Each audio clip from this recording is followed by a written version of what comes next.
인사하겠습니다. 잘 오셨습니다. 성령 충만하시고 승리하십시오. 오늘이 그 역사적인 날입니다. 어떤 역사적인 날이냐면 9시 예배의 마지막 날. 이보다 역사적인 날이 어디 있겠어요.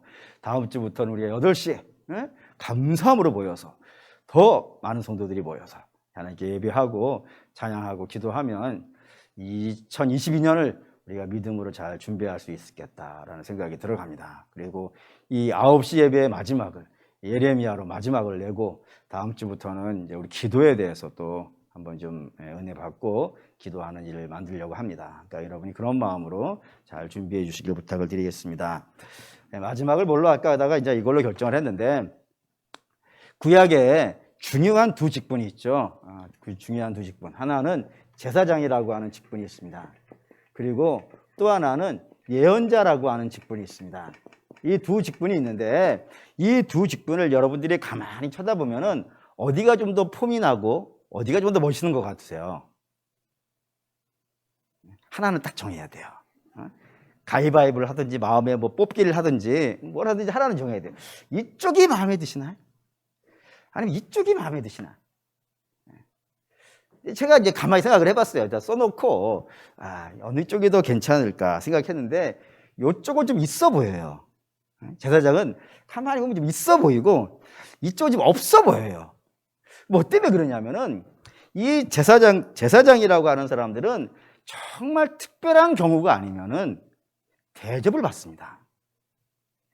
인정을 받고 박수를 받으며 존경을 받고 생활비도 이쪽은 많이 나옵니다. 왜냐하면 생활비가 어디서 나와요? 성전에서 나와요. 그러니 뭐 성전에서 뭐 넉넉하지 않겠어요. 온 이스라엘이 다 예배를 드리니까 생활비도 좀 넉넉하게 나올 것 같고, 높은 자리에 앉아가지고 옷도 뭐 대제사장이 입는 옷을 어떠한 학자가 그 값을 매겨봤어요. 뭐 몸에 보석들이 워낙 많이 박혀 있으니까 그걸 대충 계산해 봤더니 약 10억 정도 된다니까. 옷만. 그 정도로 어마어마한 옷을 입고 지나가면 뭐 모든 사람들이 오셨습니까? 대제사장님, 제사장님 뭐 이러니까 폼 나요. 근데 이쪽은 폼이 안 나네. 예를 들어 볼까? 엘리야 이 사람은 쫓겨나가지고 이스라엘에게, 아합 왕이 있는 시대에 이스라엘에게 이 땅에 3년간 비가 오지 않을지어다 라고 했던 거예요.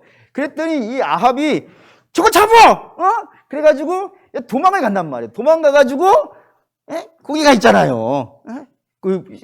시냇가 가가지고 막 중리, 살이 막 이러고 있잖아요.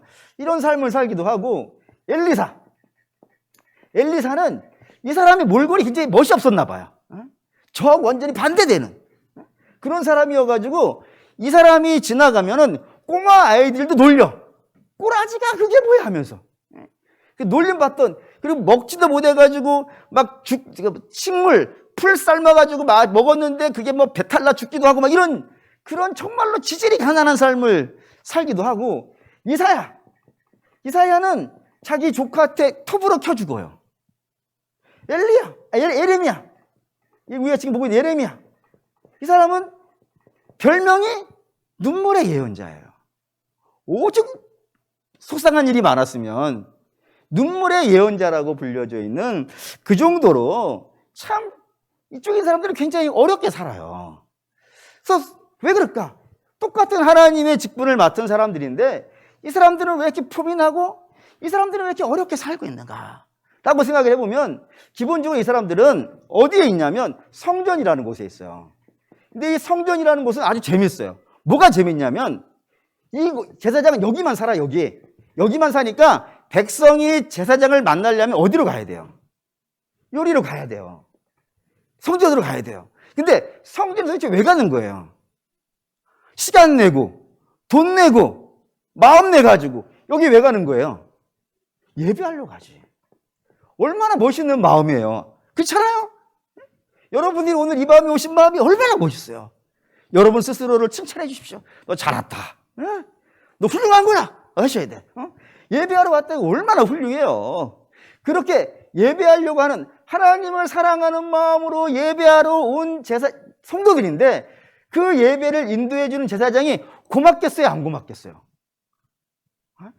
여러분과 저를 생각하면 딱 답이 나오지 않습니까? 여러분들이 안 믿으시겠지만 뭐 절대로 믿으실 수 없을 거야. 제가 밖에 나가잖아요. 알아주는 사람이 없어. 뭐 어떤 사람은 아저씨라고 그러기도 하고, 좀 잘 봐주는 사람은 사장님 포스가 나긴 하는 것 같아. 또 제일 많이 듣는 건 선생님. 저를 목사님이라고 불러주는 사람은 한 100명 중에 거의 영적인 수준이 하나님께로 올라가 있는 사람 정도는 알아보지, 대부분 몰라봐요. 그러니 뭐 거기 가서 지나간다고 한들 저한테 인사를 한번 하겠습니까? 뭐 밥을 한번 먹자고 하겠습니까? 오히려 오면은 째려보고 막 그러지. 근데 여러분들은 어떠시냐 이 말이죠. 지나가다 저를 만났어요.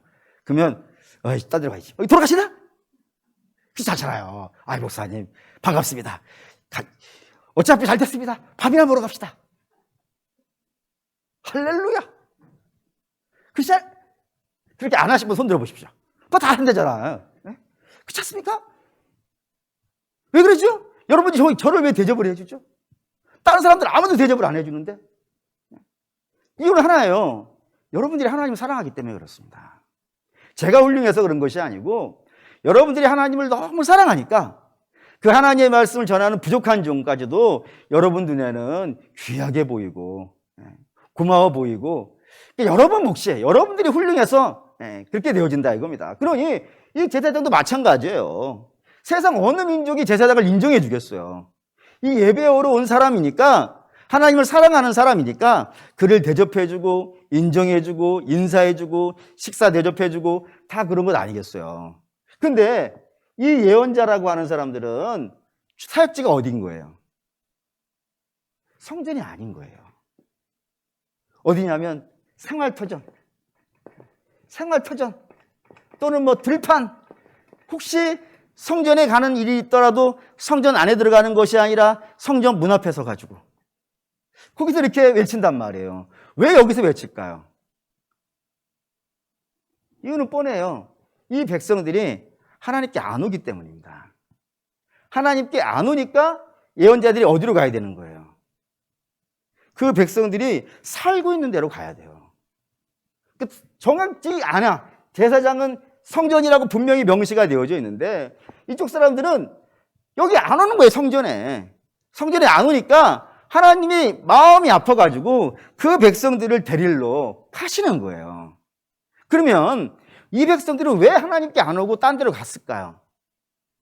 딴 데로 간 이유는 하나님이 가지고 있는 기대가 있어요. 당신의 백성을 향한 하나님의 기대가 있고, 백성들이 자기가 생각하는 삶의 모델이 있어요.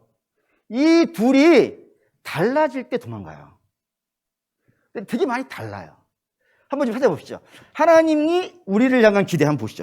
창세기 1장. 창세기 1장. 27절, 28절.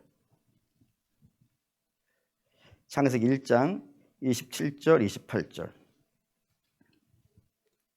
여기 하나님이 처음 사람을 만드실 때 하나님 머릿속이라는 게 잘 표현이 좋지는 않지만 우리가 이해하기 좋기 위해서 하는 겁니다.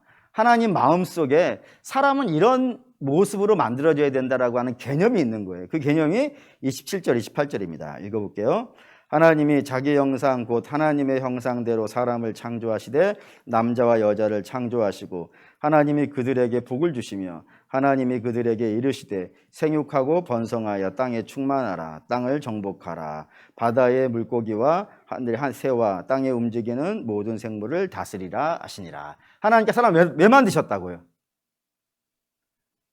하나님 왜 만드셨다고요? 목적이 있을 것 아니겠어요? 하다못해 연필 자루를 만들더라도 목적이 있어요. 목적이 없이 이 땅에 있는 건 없어요. 하나님께 사람을 만드시는데 이 사람은 다른 피조물하고는 질적으로 달라요. 다른 피조물은 그냥 말씀으로만 창조되었지만 이 백성들은 하나님의 형상으로 만들어졌어요. 왜 그렇게 만드시냐 이거예요. 목적이 뭐냐 이게 목적이. 네? 목적이 뭐? 여러분 목적이 뭐예요?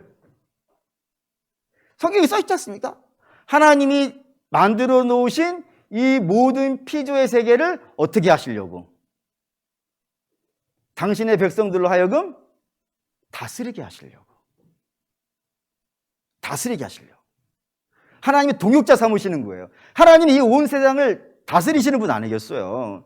근데 하나님이 혼자서 무리 잘하실 수 있어요. 뭐 잘할 게 뭐 있겠어요. 근데 하나님이 당신의 백성들을 만드시고 그들에게 나하고 같이 동역하자. 이게 영광 아니겠습니까? 자녀가 부모와 뭔가 한다는 것, 그건 자녀에게 대단한 기쁨이에요. 부모는 자녀가 옆에 와가지고 전 뒤집어지지 않아도 혼자 다 뒤집을 수 있어. 막 10개도 뒤집어 이렇게 들어가지고. 그런데 옆에 와서 딸이 옆에 한번 다 뒤집어주고 아빠가 뭐 하려면 옆에서 망치질 한번 하고, 자녀에게는 너무너무 큰 기쁨이 되어진단 말이에요. 부모에게도 기쁨이 되어지고, 그게 동역의 즐거움이라 이겁니다. 하나님이 그렇게 하시려고, 내 백성 만들어서 이 피조 세계를 함께 다스리려고 하는 하나님의 놀라운 비전이 있기 때문에 만드셨다 이거예요. 요거를 요한계시록에 읽겠어요. 성경 처음과 끝이 똑같다 이겁니다. 요한계시록 볼게요. 11장 17절. 요한계시록 11장 17절.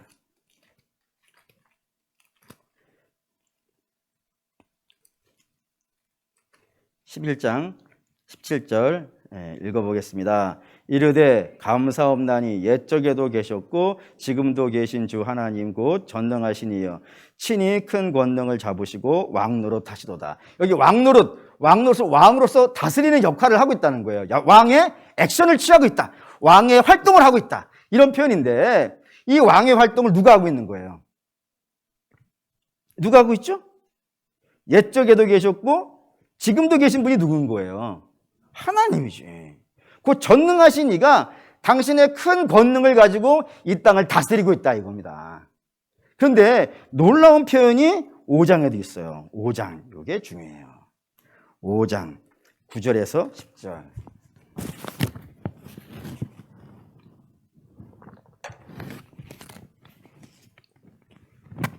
5장 9절에서 10절 읽겠습니다.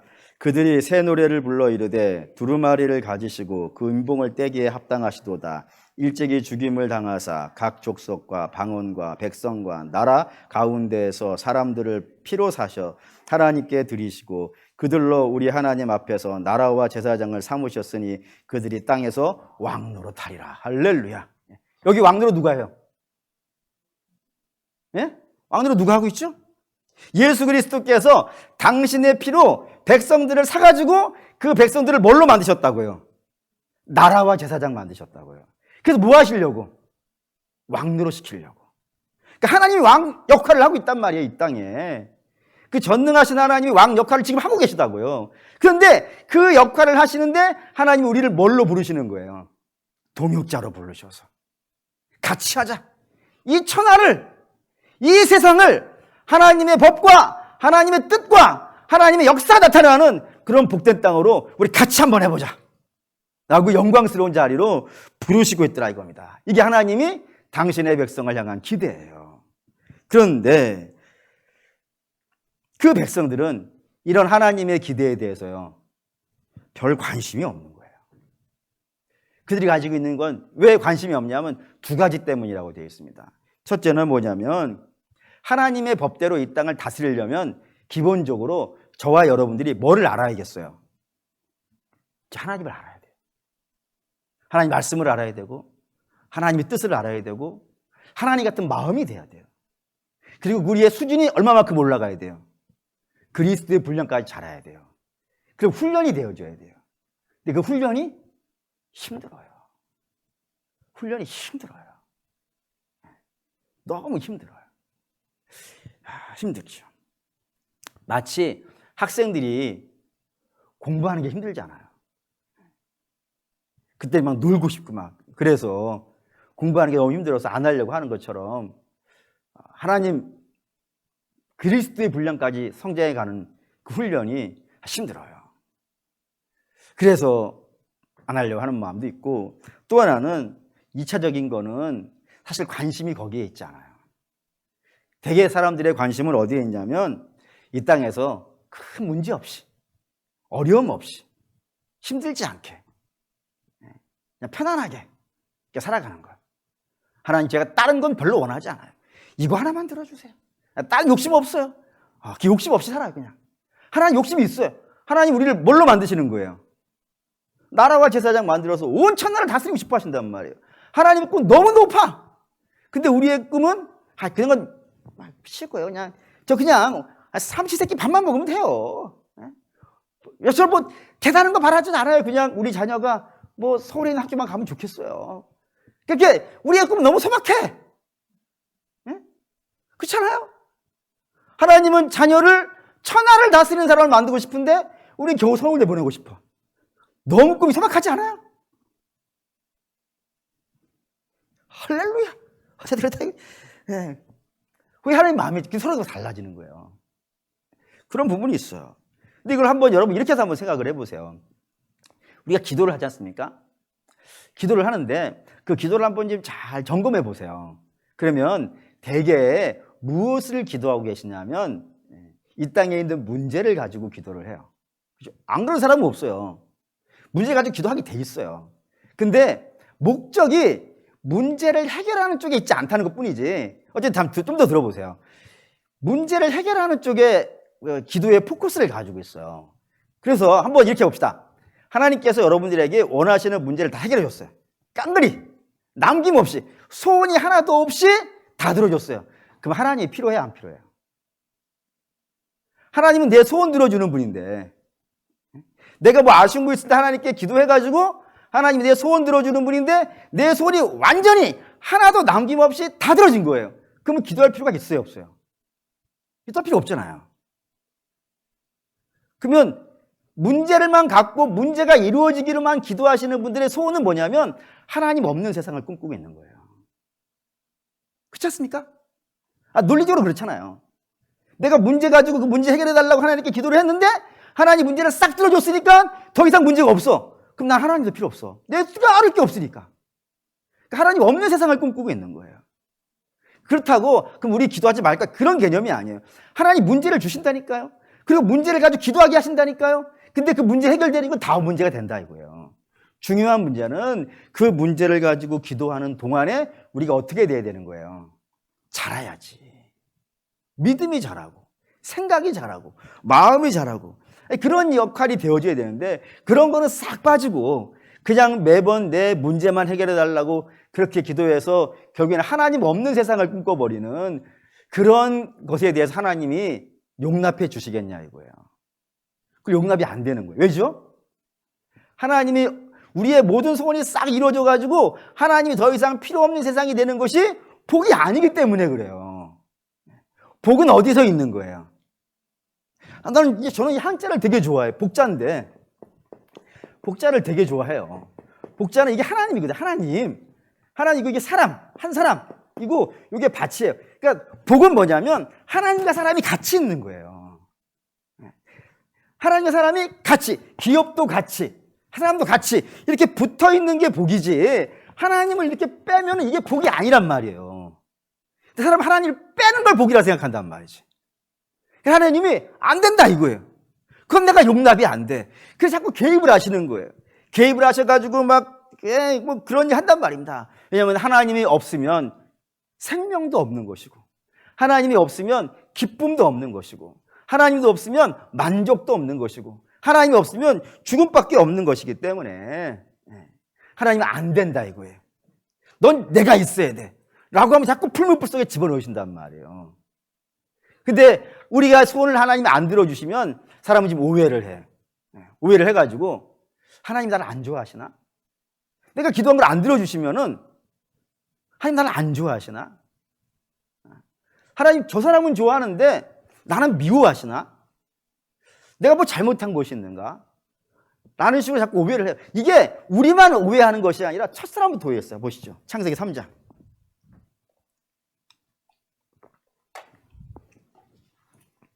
창세기 3장.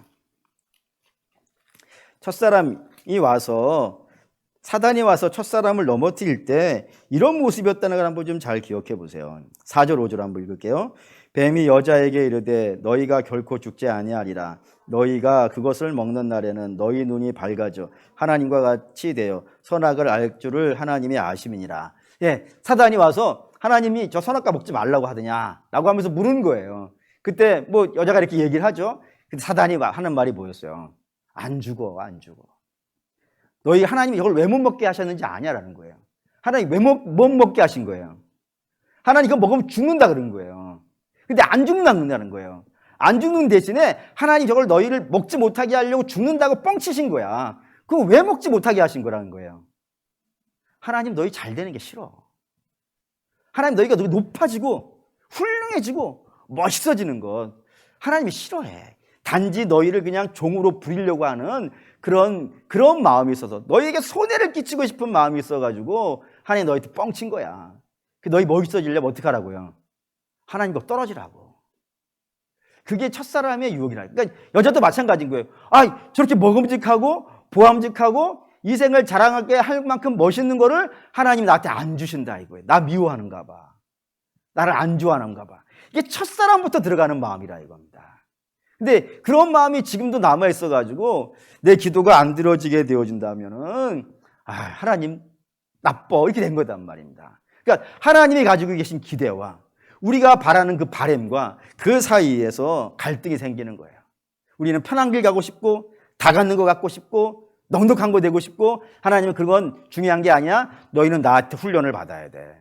믿음의 훈련을 받아서 잘해야 돼. 이 사이에서 간격이 발생해가지고 자꾸 문제가 되더라 이겁니다. 근데 오늘 왜 이 얘기를 말씀을 드리냐면 지금 오늘 본문에 그 이야기가 등장하고 있기 때문이에요. 어떻게 등장하냐면 이런 식입니다. 예루살렘이 멸망했어요.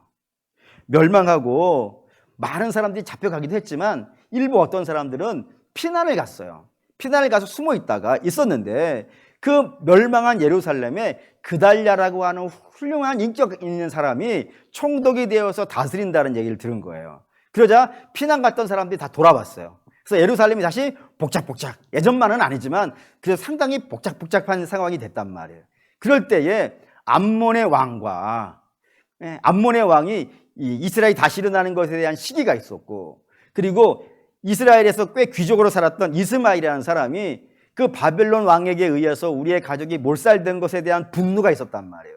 그래서 이 시기심과 이 분노가 연합해가지고 그달랴라는 사람을 죽인 거예요, 총독을. 그래서 나라가 이제 절단이 났죠, 다시. 그 모여있는 사람, 도망갔다가 모여있는 사람들이 가만히 생각해 보니까 이거 큰일 난 거예요. 이제 다시 바벨론이 쳐들어올 것이고 그렇게 되어지면 지난번에는 우리가 요쟁이 잘 도망쳐가지고 살았었는데 이제는 빼도 박도 못하고 잡혀가는 그런 신세가 되면 어떡하는가? 어떻게 할까? 다시 잡혀갈 텐데 여기 있으면 잡혀갈 것이고 도망갈 때는 마땅치 않고 막 그러고 있던 차에 저들이 방향을 하나 잡은 겁니다. 거기 어디라고요? 애굽으로 가자 라고 했단 말이에요. 그래서 애굽으로 가는데 그냥 가기에는 좀 뭔가 껄쩍지근한 거예요. 그래서 예레미야한테 가가지고 묻는 거예요. 하나님한테 좀 물어봐 달라. 우리 어디로 가야 되겠다. 마음은 어디로 정했다고요? 애굽 가기로 정했어요. 그런데 뭔가는 결제는 받고 가고 싶은 거예요. 사실은 하나님이 중요한 건 아니에요. 그냥 예레미야한테 가서 결제 받아가지고 떠나고 싶은 마음이 굴뚝 같은 거예요. 그래서 가서 물었어요. 하나님한테 좀 물어봐 주세요. 하나님이 뭐라고 말씀해 주시면 다 그대로 할게요 라고 이야기를 했다 이거예요. 그래서 예레미야가 기도를 해서 하나님께 받아온 응답이 뭐였냐면 너희 어떻게 하라고요? 애굽에 가지 말라고. 대신 어떻게 하라고요? 바벨론으로 끌려가라고 그런 거예요. 애굽 가지 말고 너희는 바벨론으로 끌려가야 돼 라고 말씀하신 거예요. 그러니까 이 순종하겠다고 하던 사람들이 같이 열을 내기 시작하는 겁니다. 막 화를 내면서 그 말도 안 되는 소리 하지 말라고. 좀 전에는 하나님이 무슨 말씀을 하든지 듣겠다고 해놓고 정작 하나님 바벨론으로 가라 그러니까 뭔 말을 그렇게 하시냐고. 그 하나님 말씀하신 것이 아니라 저 바룩이라는 정치인이 있는데 저 정치인이 우리 도망가려는 사람들을 잡아가지고 바벨론에 팔아버린 다음에 자기가 거기에서 대접받으려고 그런 거짓말 하는 거라고. 우리는 믿을 수 없다고. 우리는 어떻게 하겠다고요? 애굽으로 가겠다고 라고 우기면서 예레미야까지 볼모로 잡아서 애굽으로 갔더라 이겁니다. 그럼 여러분 이런 거 좀 궁금해지셔야 되는 거예요. 뭐가 궁금해지셔야 되냐면 왜 저들은 바벨론으로 가라진 하나님의 말씀을 거절하고 애굽으로 가려고 했을까요? 똑같은 이방인데 바벨론으로 가라는 건 거절하고 애굽으로는 자기들이 막 가려고 그렇게 애를 쓰고 있을까요? 그 이유가 있다 이겁니다. 괜한 게 아니에요. 이 사람들 귀족들이에요. 우리 지난번에 봤듯이 공주도 데리고 있고 뭐 장군이기도 하고 귀족들이에요. 이 사람들이 지난 몇 년 동안 굉장히 애써온 게 있었어요. 그게 뭐냐면 쭉 봐왔어요. 뭘 봐왔냐면 저들이 어디를 의지해요? 애굽을 의지하고 살았단 말이에요. 애굽하고 친하게 지냈다고요. 애굽하고 친하게 지내려면 어떻게 해야 되겠어요? 여러분들이 세상 사람들하고 좀 친하게 지내려면 어떻게 해야 되시겠어요? 같이 먹어야 될 것이고, 뭐 돈 빌려다면 돈도 빌려주고, 뭐 공을 좀 드려야 되잖아요.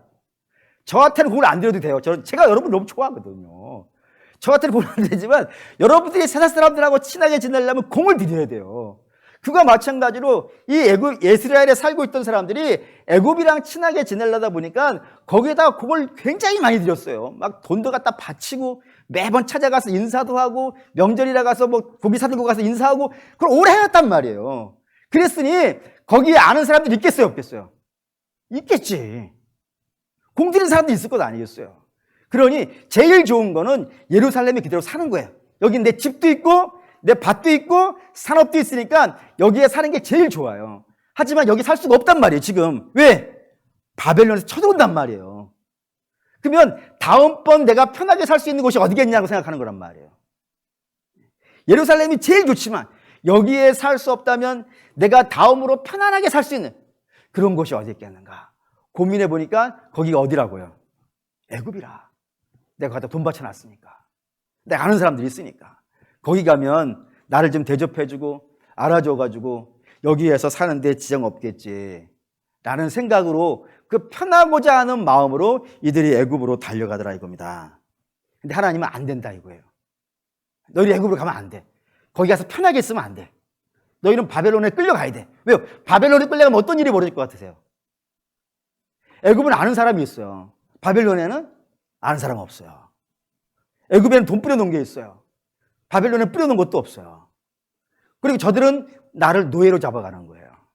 노예로 잡아갔으니까 왕족이든 귀족이든 선비든 양반이든 교수든 사장이든 뭘 따지겠어요. 다 노예지. 그러니까 거기서 뭐만 하겠어요? 죽도록 고생만 하는 거예요. 그래서 안 가려고 그러는 거예요. 애굽은 편하게 하려고 그러고. 근데 하나님은 애굽에 가서 편하게 있지 말라 이거야. 너희는 지금 애굽에 가서 편하게 있을 때가 아니야. 너희는 지금 그동안에 너희가 어떤 죄를 졌는지 죄 위에서 회개해야 돼. 그 어려움 속에서 그 눈물 흘리면서 회개하고 이동간에 내가 잘못했던 것이 무엇인지 깨닫고 그거를 버리고 이제 새 사람이 되는 그런 일을 해야 되는데 애굽에 가서 편하게 있으면 그런 거 하겠냐 이거예요 지금. 회개 한번 하겠냐고. 너희가 뭘 잘못했는지 생각이나 해보겠냐고. 그러면 안 돼. 내가 너희를 하려면 고쳐내는 일인데 새롭게 고쳐내는 일인데 다시 멋있는 하나님 백성 만들어내는 일인데 애굽에 가서 새 사람들이 어울리면서 매일 돌아다니면 그 훈련 언제 하냐. 그러니까 거기 가면 안 돼. 너는 바벨론에 가가지고 거기서 고생하면서 눈물 흘리면서 하나님께 회개하고 말씀으로 거듭나고 새로워지는 인생이 돼야 돼라고 하는 거란 말입니다. 이게 하나님의 아주 공통적인 특징이에요. 예를 들어서 가데스 바네아 아시죠? 이스라엘이 시내산에서 출발해가지고 열하루 걸렸어요. 열하루. 시내산에서 1년 있었어요. 애굽에서 시내산은 50일 걸렸고 1년 50일 걸려서 출애굽해가지고 시내산에서 출발해가지고 열하루 만에 가나안 들어갔다고요. 근데 들어갔다가 못 들어간다고 난리를 치죠. 그래서 하나님이 돌려 해가지고 어디로 가는 거예요? 그때부터가 광야예요. 광야에서 몇 년? 40년. 하루 가나안 정탐한 하루를 1년으로 계산해가지고 40년을 너희는 광야에 있어야 돼. 아무것도 없는 땅, 먹지도 못하고 마시지도 못하고 씻지도 못하고 편히 쉬지 못하는 그 광야에서 너희가 40년 동안 뭐 해야 되는 거예요? 너희의 불신이 거기서 다 깨져야 되는 거예요. 그래서 1세대가 다 죽는 거예요, 거기서. 그러니까 1세대가 죽는 거를 여러분들이 사람이 죽는 것 정도의 개념으로 갖지 마시고 그 불신이 다 어디서 죽어야 되는 거예요. 광야에서 다 죽어야 돼. 광야에서 다 죽고 광야에서 새로운 하나님만 계시면 광야에 있을지라도 만나를 먹을 수 있어. 하나님만 계시면 광야에 있는다 하더라도 반석에서 물을 마실 수 있어. 하나님만 계시면 낮에는 시원하고 밤에는 따뜻해. 다른 거 필요 없어. 하나님만 있으면 돼. 이거를 광야 세대가 배우는 거예요. 믿음의 세대가 되는 거예요. 그리고 그 믿음의 세대가 가나안 들어가는 거예요. 그러니까 광야에 있어야 돼. 욥도 마찬가지입니다. 욥은 굉장히 훌륭한 사람이에요. 우리가 가볍게 봐서는 안 되는 사람입니다. 근데 그의 훌륭함이 무엇을 기초로 한 훌륭함이에요? 자기 의란 말이에요. 여러분, 어느 분이 저한테 그러시더라고요. 신앙생활 하는데 참 어려운 게 뭐냐? 어려운 사람들 중에 하나가 누구냐면 이 땅에서 훌륭한 사람들이래. 그래서 왜 그래요? 그랬더니 훌륭한 사람들은 자기가 죄인인지 모른다는 거예요. 죄인이냐? 죄인이 맞아. 근데도 자기의 그 훌륭함이 하나의 꺼풀이 된 거예요. 꺼풀이. 학교 다닐 때 영어 시간에 그거 배웠는데 미녀와 안미녀의 차이가 뭔지 아십니까? 영어 단어로 그걸 외웠었는데 잊어버렸네. 미녀와 안미녀의 차이는 꺼풀 하나 차이라 그랬어요. 껍데기 하나만 벗겨내면은 피부죠, 피부. 피부 하나 벗겨내면은 미인과 안미인의 차이가? 이걸 어떻게 이거 인체 하나 빌려다가 해달라나? 똑같더라 이거예요. 그러니까 의인과 안의인의 차이는 없어요. 단지 자기 의라고 하는 꺼풀, 나는 훌륭한 사람이야. 나는 꺼풀 하나가 욥에게는 기가 막히게 씌워져 있는 거예요. 근데 그것만으로도 그가 인내도 해요. 저보다도 더 인내를 잘하고 저보다 하나님 더 외면하지 않냐고. 형 훌륭해. 훌륭해. 근데 하나님은 너의 의로 서지 말고 뭐의 의로 서라고요? 하나님의 의로 서라 그러는 거예요. 그래서 그를 어디다 집어넣은 거예요? 풀무불 속에 집어넣어 버린 거예요. 그랬더니 거기서 조금씩 자기 의가 무너져요. 그리고는 완전히 벗겨진 거죠. 그리고 제위에서 회개합니다. 주님 나를 용서해 주십시오. 이전까지는 내 의로 살았었는데 이제 내 의라는 게 아무것도 아님을 알았습니다. 이제 하나님의 의로 살게. 그걸 어떻게 배우는 거예요, 욥이? 편안한 자리에서 안 배웠다 이거예요. 나중에는 하나님이 그렇게 하시는 이유는 그를 더 복되게 하시기 위함이에요. 뭔가를 빼앗기 위함이 아니라 하나님의 의를 알아야 그가 진짜 신앙인이 되거든요. 그의 천국을 경험하게 되어주고 갑자기 몇 배를 주죠? 욥이 가지고 있던 거에 몇 배를 주나? 7배던가? 뭐 어마어마하게 쏟아 부어주신단 말이에요. 그러니까 하나님이 우리를 때로 풀무불 속에 집어넣으시는 것은 거기서 괴로움 받고 눈물 흘리라고 하는 것이 아니고 그 문제를 갖고 기도한다니까 그걸 갖고 그거 갖고 몸부림치는 거예요. 하나님 도와달라고. 근데 그게 도와지는 건 다음 문제고 그런 기도를 통하여서 뭐가 되어져 가는 거예요? 하나님을 알아가는 거예요. 마치 아브라함에게 하나님께서 너 아들 나에게 바쳐. 그래서 아브라함이 아들 데리고 가잖아요. 죽이려고. 궁소리 안 하고 아무 말 없이 가요. 그리고 그 모리아산 위에서 아들을 칼로 찌르려고 할 때 하나님께서 그를 멈추게 하신 다음에 뭐를 보여주세요? 나뭇가지에 걸려져 있는 양을 보여주세요. 그리고 아브라함이 뭐라 하는 거예요? 여호와 이래. 하나님이 준비하신다. 하나님이 나를 위해 준비하신다. 이걸 안 사람은 뭐가 겁나겠어요? 어디를 가든지 하나님이 나를 위해 준비하신다는데 그걸 어디서 배우는 거예요? 아들 죽이러 가는 과정 속에 배우는 거예요. 신앙이 그래요, 신앙이. 신앙은 그저 이 땅에서 편하게 사는 게 목적이 아닌 거예요. 우리가 이 땅에서 편하게 사는 거는 천국 가서 할 거예요, 천국 가서. 그것도 얼마만큼 할 거예요? 영원히 편하게 살 거예요. 그건 천국 가서 할 거예요. 근데 이 땅에서는 그 편하게 살아가는 것이 우리의 신앙이 아닌 거예요. 우리 하나님께서 뭐 매번 그런 건 아니겠지만 때로 우리를 풀무 속에 넣어요. 내가 잘못해서 넣을 수도 있지만 때로는 내가 잘못한 거에 관계없이도 넣을 때가 있어요. 막 속상하지 막 괴롭고 하나님 왜 그러세요? 당연한 거예요. 근데 그 과정이 필요해. 단지 하나님을 떠나지는 마시라 이거예요. 하나님 붙잡고 하나님한테 짜증내는 거예요, 그냥. 왜 그러세요, 하나님? 속상해요. 왜 나만 갖고 그러세요? 그러는 거예요. 그러면서 하나님 마음을 배워가는 거예요, 여기서. 그 과정에 믿음이 커요. 신앙이 자라고. 예를 들어 이런 거 한번 해볼까요? 장로라고 하는 직분이 있습니다. 아주 교회에서 멋있고 훌륭한 직분 중에 하나가 장로인데, 그럼 장로는 어떻게 되는 거예요? 이전까지 내가 신앙생활 잘한 것에 대한 보상인가요? 아니죠. 하나님께서 내게 무슨 감투와 면류관 씌워주시는 걸까요? 아니에요. 하나님이 그에게 장로라는 걸 주신 것은 그 교회를 맡기시기 위함입니다. 그래서 장로는 어디까지 책임을 져야 되냐면 교회와 운명을 같이 해야 돼요. 그래서 교회가 어려워지면, 우리 뭐 장로님께 종종 말씀을 드리는 건데, 집 파셔야 돼요. 제가 다른 분들한테는 얘기 못 하는데 장로님들은 집 파셔야 돼요. 그래서 교회 해결해야 돼요. 그걸 할 수 있게 하는 것이 장로예요. 근데 여러분, 그게 보통 믿음이어야 되겠습니까? 보통 믿음으로는 안 되죠. 그렇다고 내가 그렇게 하겠다고 해서 되는 것도 아니죠.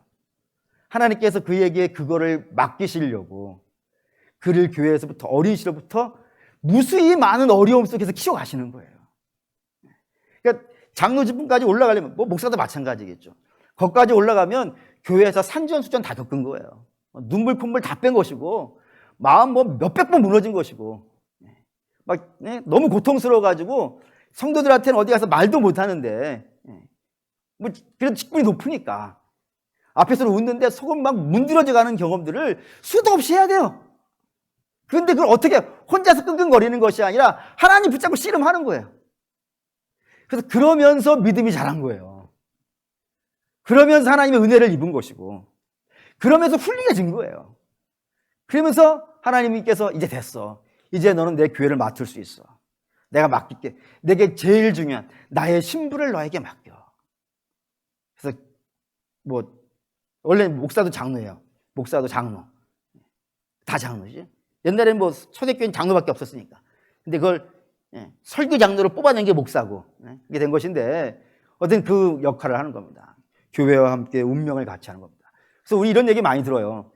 그 145태 때, 145태 때 이렇게 남아 하잖아요.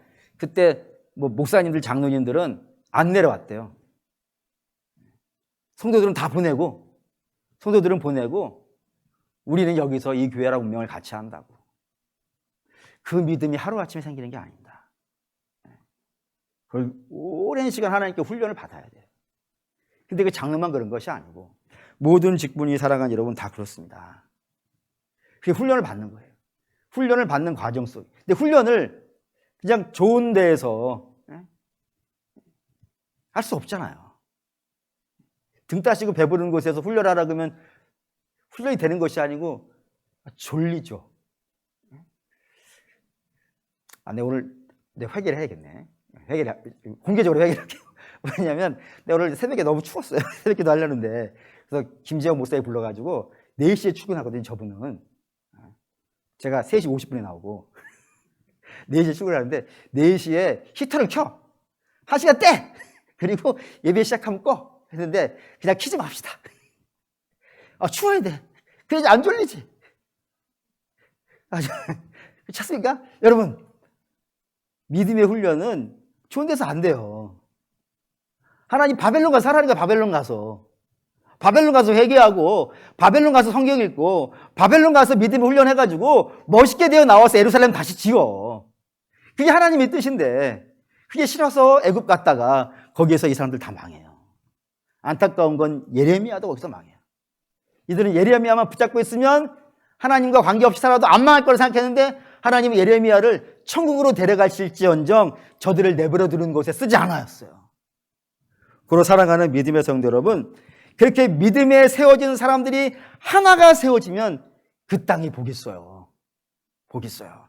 저 우리 교회 복이 있다고 생각해요. 믿음의 훈련 받으신 분들이, 저도 있고 장로님도 계시고 안수 집사님이나 권사님, 뭐 우리 집사님 다 마찬가지라고 생각합니다. 그런 분들이 훈련 받고 계시니까. 고로 사랑하는 믿음의 성도 여러분, 바라고 원하는데 신앙생활 우리 편하게 하는 거 아닙니다. 편하게 하는 자리를 찾지 마십시오. 그렇다고 어려운 데를 찾아다니라는 것도 아닙니다. 하나님이 여기에 있어. 너 여기 가서 해. 라고 하면은 좋은 거 왔어. 바로 아멘 하세요. 좀 어려운 거 왔어. 3일간만 기도할게요. 3일간 기도하세요. 그리고 3일 뒤에 무조건 아멘 하세요. 할렐루야! 하나님 훈련 받으시라는 데서 훈련 받으시라는 겁니다. 하나님 여러분들을 복되게 하시려고 하는 거예요. 그 훈련의 내용은 다 달라요. 어떤 분들은 이런 것 자녀 때문에, 남편 때문에, 아내 때문에, 부모 때문에, 자식 때문에, 사업 때문에, 뭐 교회 때문에 하나님 뭘 맡기실지 모르겠어요. 하지만 맡기시면은 근심하거나 괴로워하지 마시고, 물론 속상하면 우시고 억울하다 하시고 마음 상하다고 하십시오. 하지만 그거를 통하여서 여러분들이 믿음이 자라는 곳에 쓰임 받으면 참 좋겠습니다. 그런 여러분 되시기를 주의 이름으로 축원합니다. 아멘.